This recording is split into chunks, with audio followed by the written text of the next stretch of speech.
Namaste yogis, my name is Vivek Rawat and I welcome you all on the behalf of Bali Yoga School to this online yoga teacher training course.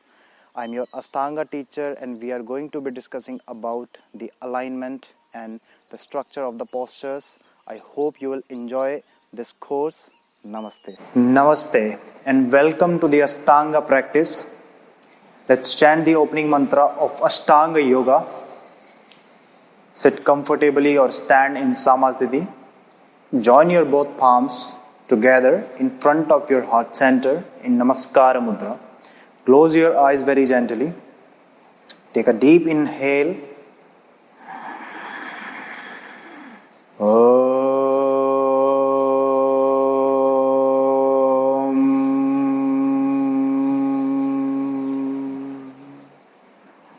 Vande Gurunam Charanaravinde Sandarsita Swatma Sukha Vabodhe Nisreyase Janglikayamane Samsara Halahalamo Shantyaye Abahu Purushakaram Sankhchakra Siddharinam Sahasrasir Samsvetam Pranamamim Patanjalim.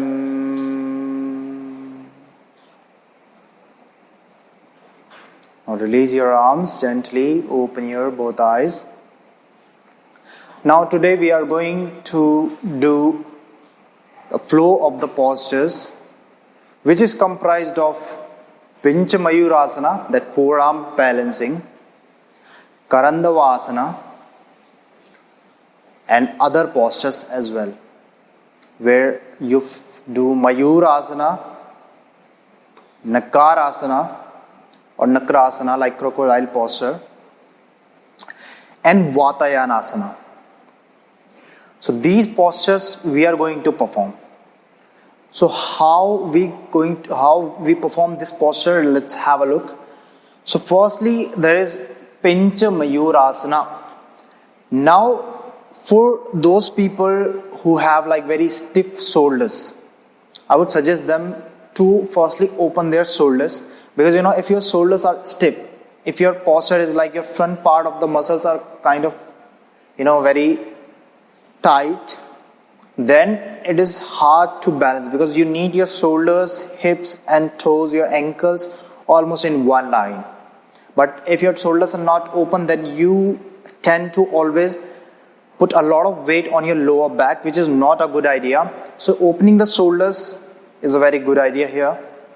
Definitely your arms should be strong, because your forearms are holding here. So Dolphin Plank, holding in the Dolphin Plank and Dolphin push-ups, like where you place your forearm down and you do the same like push-ups like a plank.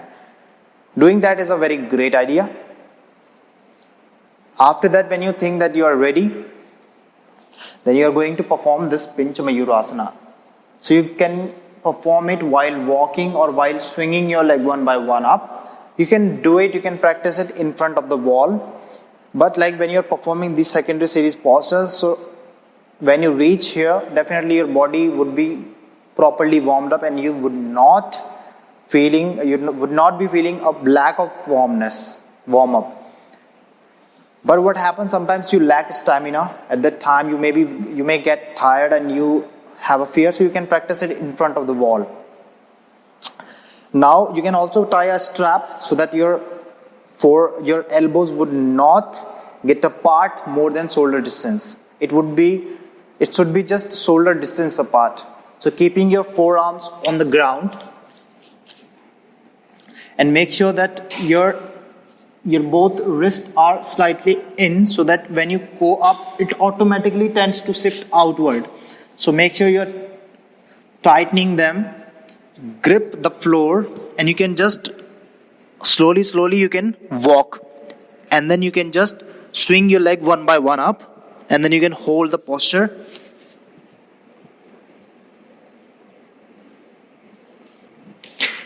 Now here you are going to hold the posture, but you're not going to hold it for 5 breaths. You may hold it for 5 breaths, it depends on you, but traditionally here the posture is not held for 5 breaths.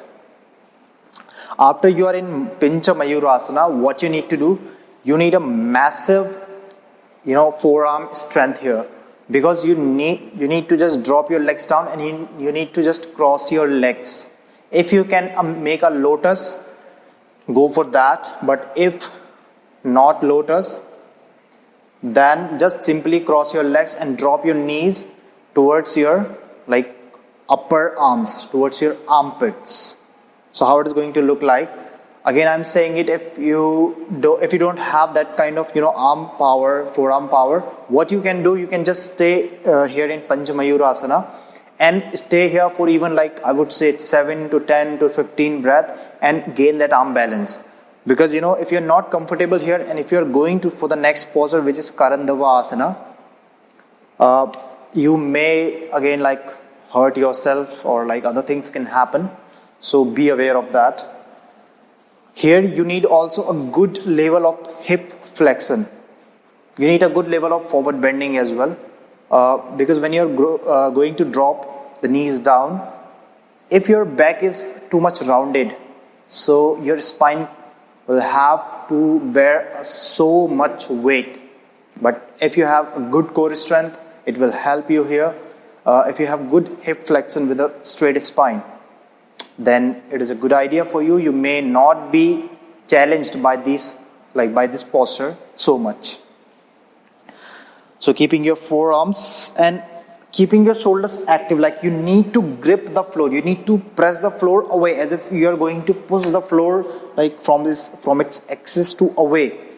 So just like in handstand, we tend to always press the floor so that we can activate our shoulders, because when our shoulders are dropping down, when it is not active, then all the weight will have to be shifted towards the wrist in handstand. But here, if your shoulders is dropping down, then your pose is not going to look very good, and again the weight may come towards the lower back. So using your shoulders is also very important.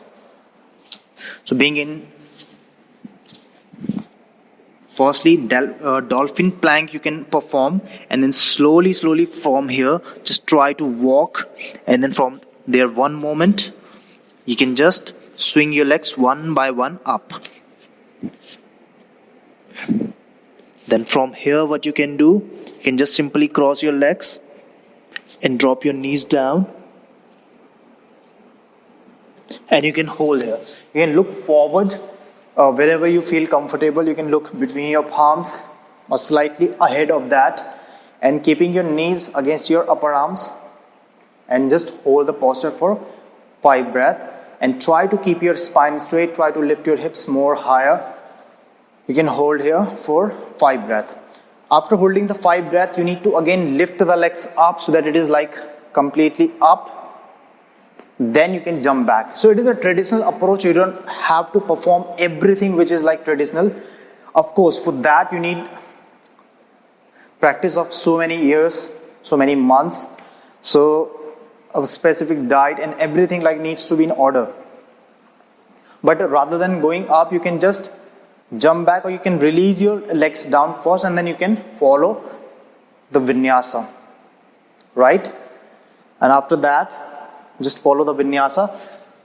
When you are in downward facing dog, this time you're going to inhale and jump forward, and exhale completely down.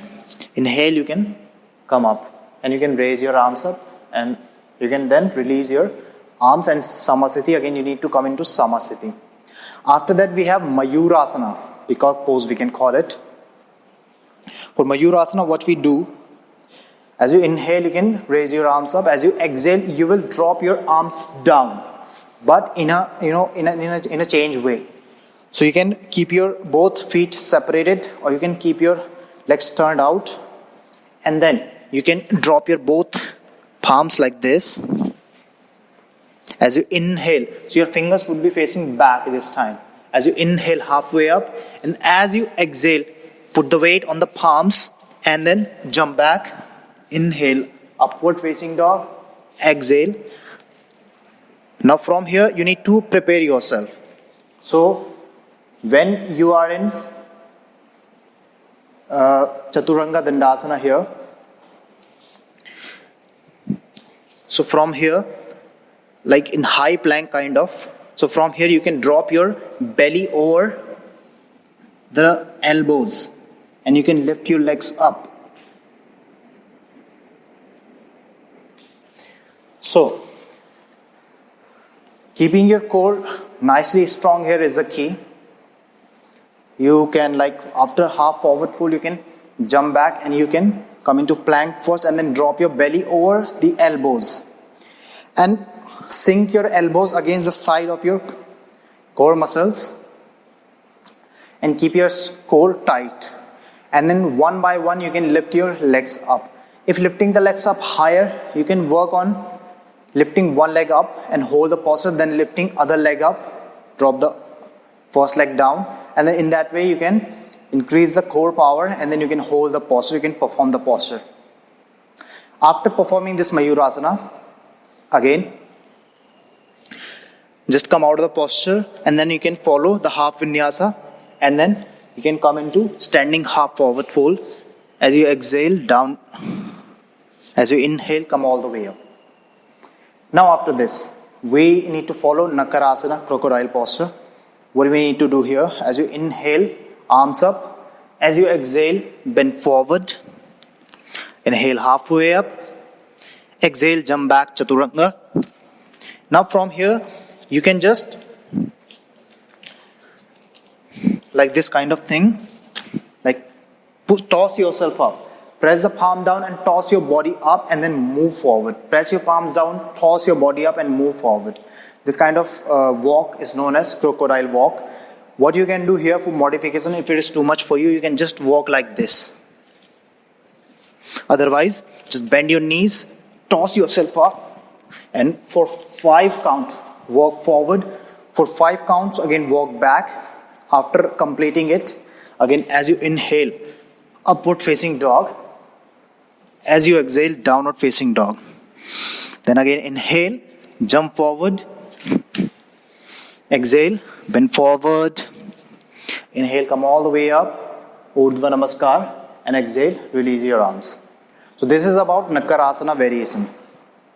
After this we have Vatayanasana. Now this transition is a bit advanced, I would say, and be very careful if you have any kind of knee issue, and like it is considered an advanced posture and very like transition. So in this posture, what you are going to do, you are going to bend your one knee, adjust the right foot over the left thigh, and from here you can raise your both arms up. From here you can raise your both arms up, and then as you exhale, bend forward. As you inhale, halfway up. As you exhale, jump back. Inhale, upward dog. Exhale, downward facing dog. Now from here, inhale, jump forward, bend your knee and drop your right knee down. So I'm just showing it to one side, like this way. You need to drop your knee down and then hook your both arms like a cow face position, and you can stay here for 5 breaths. And then after spending 5 breaths here, keep lifting your elbows higher. And then after spending the 5 breaths, again press your palms down and you can come into Chaturanga. Inhale, upward dog. Exhale, downward facing dog. In downward facing dog, you're going to change the leg. So this time you can place your left foot over the right thigh. And then again, as you inhale, jump forward, and then you can drop your left knee down. So here you're going to drop your left knee down and then change the arm this way and stay here again for 5 breaths. 1, 2, 3, 4, 5. Then as you exhale, drop your hands down, jump back. Inhale, upward facing dog. Exhale, downward facing dog, and release the leg. Then you can follow the full vinyasa from here. As you inhale, halfway up. Exhale, bend forward. Inhale, come all the way up, and exhale, Samasthiti. So in this way, you can perform this Vatayana Asana posture. Now this is a very challenging variation, challenging transition as well. If you don't have open hip, and it is not just about open hip, it is about also your strength, because you are going to follow the vinyasa with one foot on the left thigh. Of course, openness at the hip would definitely help you. So make sure that your hip is quite mobile before performing it, and you have done a lot of hip stretching before this. So make sure about that. This is about the flow of this challenging sequence. I hope it is helpful. I hope it is going to help you in your practice. So let's close the session again. Close your eyes. Stand in Samasthiti or sit comfortably. Join your palms together. Inhale.